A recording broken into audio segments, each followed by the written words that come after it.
Founded in 1999 by Jason Burks, Retrospec Films is Oklahoma's largest turnkey production company of its kind. With over 2 decades of experience, a full-time team of over 20 talented individuals, a 12,000 square foot studio to create in, and thousands of successfully completed projects in both entertainment and advertising. You're in the right place if you like hearing some good old filmmaking stories. On this podcast, we will discuss the pursuit of creating things and the problems we solve by digging up projects from across the last 20 years and giving you a glimpse behind the scenes where the magic happens. You're listening to Retrospec Films from the Archives. Hey everybody, thanks for joining us on Retrospec from the Archives, where we pull up projects from the past and discuss all the creative things we did and all the problems that we solved on the way. Here today with me, I have Caroline for the first time on the Retro Podcast. Woohoo! Woo! Excited to be here. Caroline joined the team this last year, and she has decided to be at Retrospec for the next 20 years. Signed on the dotted line. Nice. And Chris, as we all know, the world famous Chris Diamond. What? You're famous. World famous. Oh, that is true. I was You're in world famous. Killers of the Flower Moon. See? right. Yeah. Yeah, and I saw, hey, did you see what's his face in there? Yeah. From White Invitation, the dad?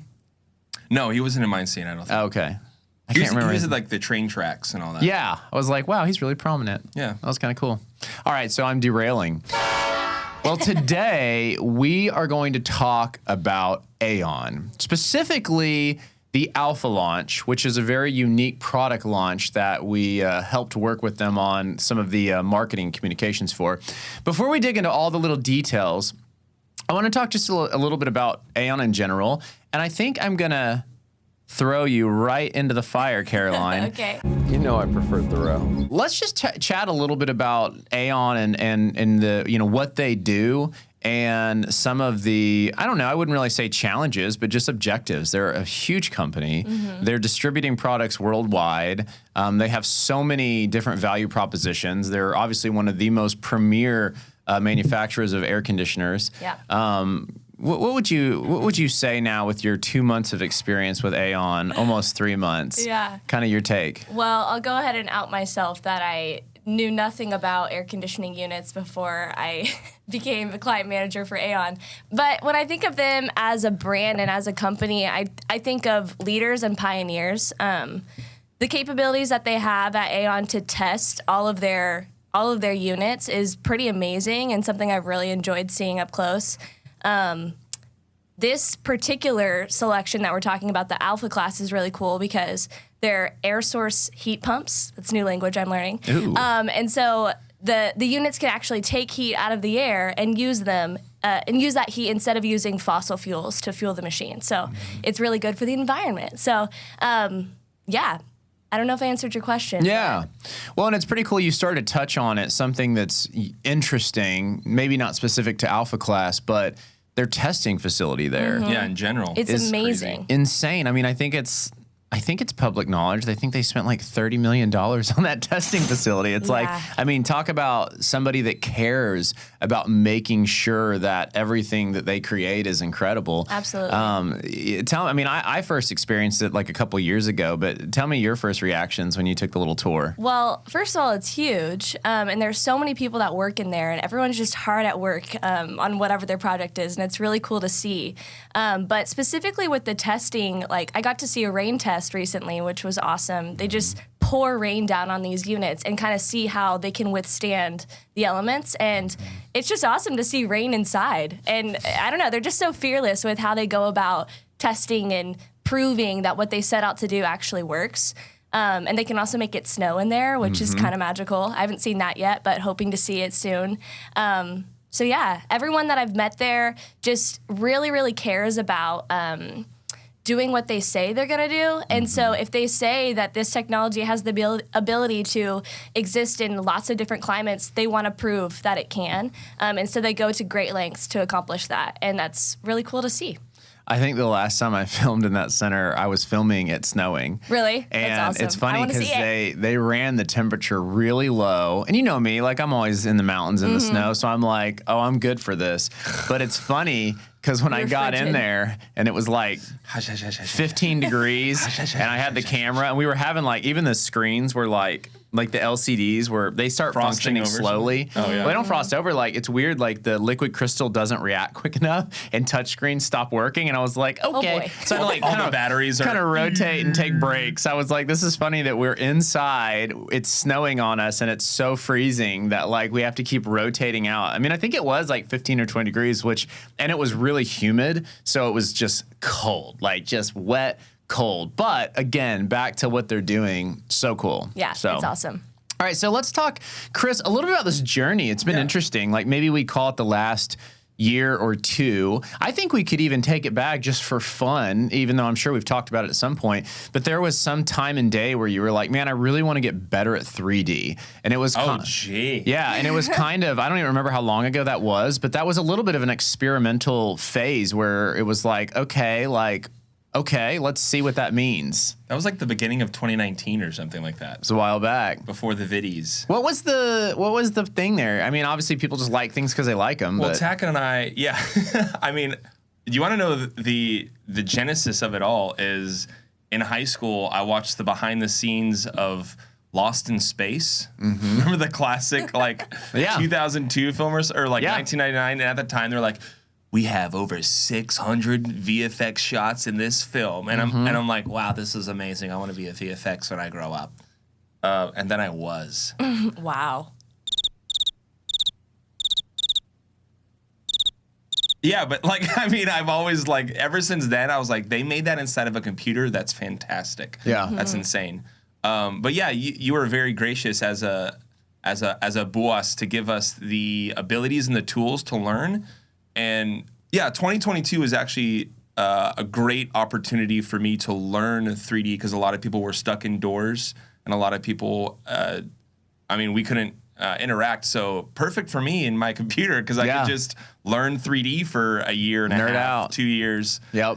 Dude, I nerd out every day of my life. You don't even know what nerd out is. No, I'm joking. Yeah, so I really got into 3D, and it's called hard surface modeling. Yep. So you have like the animators, the people that like light the scene and texture the materials and like the final look of it all. But modeling is what I kind of do with the AAON units, and sometimes there'll be pieces and parts that we have to go find the CAD file. Some engineering companies put their CAD files out there, the parts that AAON use. And a lot of people don't. Like as far as AAON goes, they make a lot of their stuff themselves, or they have like specific things that AAON makes specifically for them. So that's that I have to model inside Cinema 4D. Yeah. So yeah, no, I've been loving it. It's like people walk in my office, it's like, Chris, you're still working on the AAON units. It's been a year. Yeah. Aren't you done? I'm like, no, this is a different AAON unit. I appreciate it so much because they love it. Yeah. And so it's awesome. Every time I come in, I'm like, okay, great. He's working on AAON. So. Well, and so, yeah, I mean, I guess that kind of brings us up to speed. Somewhere in time, Jeremy from AAON was like, I want to have 3D rendered versions of our units so that we can use them for lots of things. And I mean, I guess that's one thing just to point out, like for those listening, if you have a photorealistic 3D model that's lit correctly and modeled correctly and all those things, you now have the ability to spin it, zoom in, snap a still. Snap a still. Still. Or do something in motion in a video space. So once that thing's created, you virtually can control it and do whatever you want with it. Isn't that more or less true? Yes, because I mean, there's units the size of this room, the size larger than a car. Yeah. The new Cybertruck that just came out, okay? Yeah. It's larger than that. So how are we gonna bring that into the studio? I'll buy a Cybertruck, why not? I'm a nerd.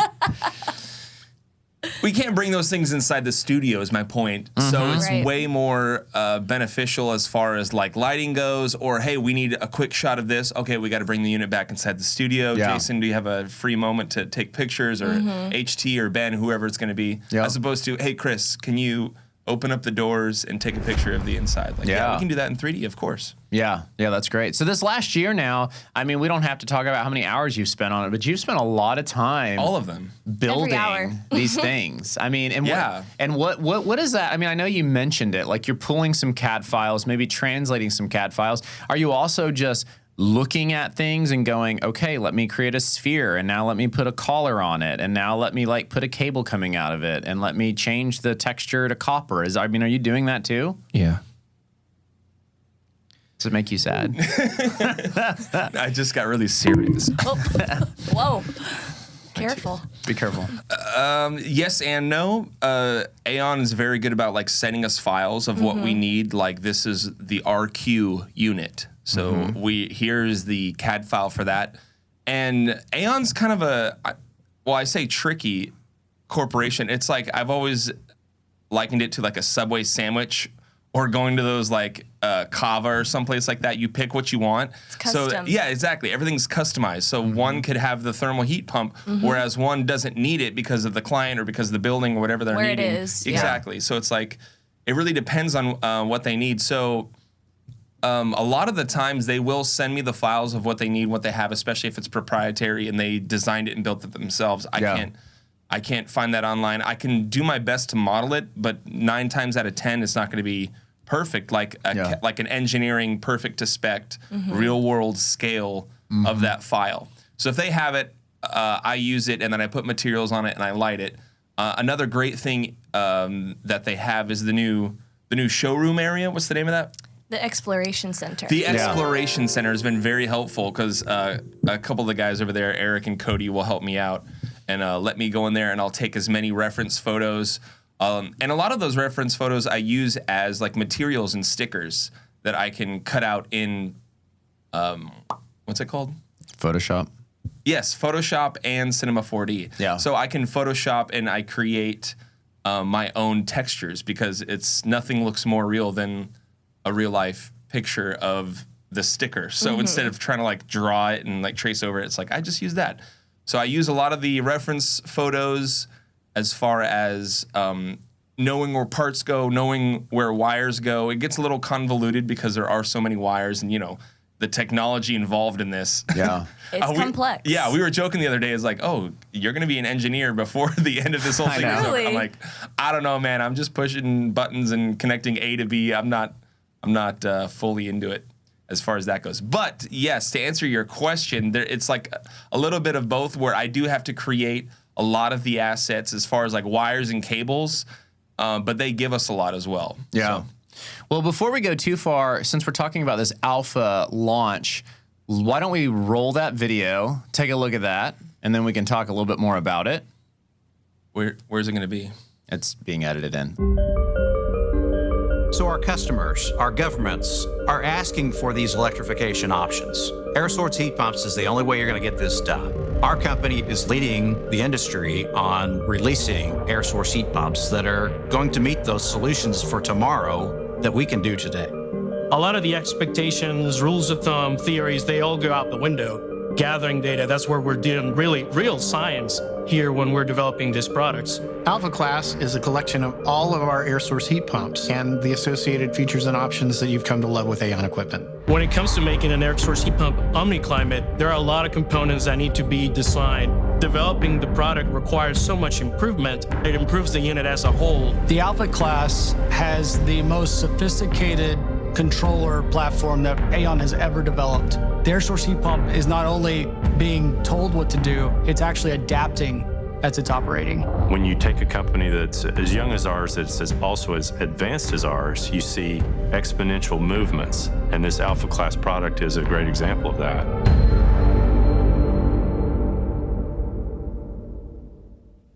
So as you can see, it has We just watched it? We just watched it, yeah. Whoa. That's how that works. It was great. I know. I loved it. So as you can see, the Alpha launch video has a very specific style. And I want to throw it back to you, Caroline. And I can't remember, did you come in while this was in process? So I think the first thing that I saw was the teaser that Chris made. Yeah. And I wasn't even the client manager of AAON when that came out. But again, that was just the teaser. So then we did a lot more deliverables for them after that. And so I came along. That was the first project that I ever got to see like the whole life of kind of. And so, yeah, we made a long form video that's more technical in nature where we interviewed 4 different experts from AAON about this product and why they created it. And then a shorter version of that and then some ads as well. But we incorporated Chris's 3D in all of them. And so in different ways, you know, merged that with the live footage that we got, and it looked awesome. And really worked, which I think Tackett was the one who edited it. But at first we were like, okay, is this going to work? And it's awesome how the two married together and made something really unique and cool. Yeah. I feel like one of the things I really liked about it, and I'm sure this was driven by Jeremy, but just the mystery and the moodiness. Yeah. I think that style has been pretty cool. And I know for him, it's like, you know, this is a big deal because like AAON is constantly, like you said, the pioneers. Like they're the ones coming up with something that no one else can figure out. And they're releasing technology that 10 years from now, every other company will try to follow. And so there is this unique mystery, and this is their top of the line unit that has efficiencies that nothing has ever touched on planet Earth, which is pretty awesome. But I will say props to you, Chris. I do feel like the photorealism for me, like, you know, my heart and soul has always been as a cinematographer and lighting and you know, and so like when things aren't photorealistic, I'm kind of like meh, whatever. You know, like when it becomes photorealistic, stylistic, I'm like, is what we call it. Like now, but when it starts looking real, I'm like, okay, I'm interested. You got my attention, and I believe this was this the same project where you guys came and bugged me about lighting one day?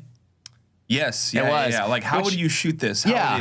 Which was kind of fun because, I mean, I think what was interesting is, like, I understand lighting really well with my lights. And I know the terms, and I know where I want to put them. I know how many feet. I know the angles. I know the lenses. But I don't know anything about how to do anything in 3D. Like, I don't touch that stuff. So that was kind of a fun experience, like sitting down and going, okay, let's put like a spotlight, like 20, double above it, like walk it back, spread the beam. That's right. You came in and sat in my office for a couple hours. Dim it down. Yeah, that was great. Let's put a key light. Now we need like a reflection from the bottom, drop a broad fixture, make it bigger. And like and the time we were all done, it's like, oh yeah, this is cool. Like I mean, to me, it was like, I used the exact same methods that I would have used if it was physically sitting out there. Yeah. But yet, instead of me moving around lights for 45 minutes to an hour, it was just you and I, you know. In a couple of minutes. Yeah. So awesome. So that was pretty fun, I thought. Well, cool. Well, I'm curious, you know, just maybe in hindsight on that project, what were your feelings? Like, were you proud of it? Like, when it was all done, were you like, I knew I could do it, or was it like, this turned out better than I thought? No, well, the Jeremy, or I don't know who it was. Might have been Jerry. Maybe it have been Caroline that was like, all right, we need this like by Friday. And I was like, it was quick. Yeah, it was quick. And I was like, Tackett, we can't do it. He's like, bro, just trust me. We'll do it like this. And I was like, okay. And so I did a shot or two, and I did like a 720p render, like really low resolution. I was like, that looks really cool. Like the moodiness of like just a single light. Going across the... Did we watch it before? Is that the video we watched? We watched it. Okay, that was cool. I can't believe what I just saw. That's awesome. No, but absolutely I was proud of that thing. That was so dang cool. That's when I was like, oh, now we're in the big leagues. I know. For that to be the first thing that I got to work on, I was like, wow, this is... Like, it felt magical, truly, that you could create that and then light it and make it move and rotate and open and like, my mind was blown. I was like, this is a cool place. Well, I think it's just a testament even to Jeremy knowing what he wanted. He sent me like 4 or 5 different magazine adverts and like a few other like Formula One things where the grill of the car, or as BMW or something like that, the grill of the car was like stylistically lit, and I was like, that's pretty cool. If we can achieve that, then this is going to be a winner. And then coming together with all the sound effects and the music and all that, it's just... I thought it was cool. Absolutely. Agreed. That brings us to a conclusion. I will say, obviously, Chris, you're probably going to walk away from here and go work on another 3D project. It's literally what I stopped. That's what you're doing right now. I stopped working on it to come. I got it. But no, and it's been cool. I know, obviously, we've been talking about this alpha launch thing, but it has been really cool watching you learn something, but then become like maybe not an expert to compare to everyone else I'm here. Working there, but you're getting there. To me, I'm like expert. Yeah, more expert than anyone in this building, which is You're welcome. Yeah, you're welcome. The love. Wow. But it is really cool though, because like, I mean, there's things on our reel that we can say Retrospec does that we could never say before.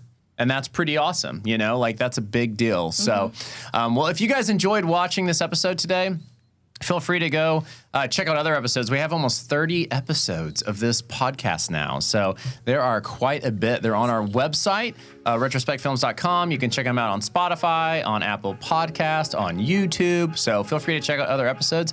And we hope to see you next time on Retrospec from the Archives.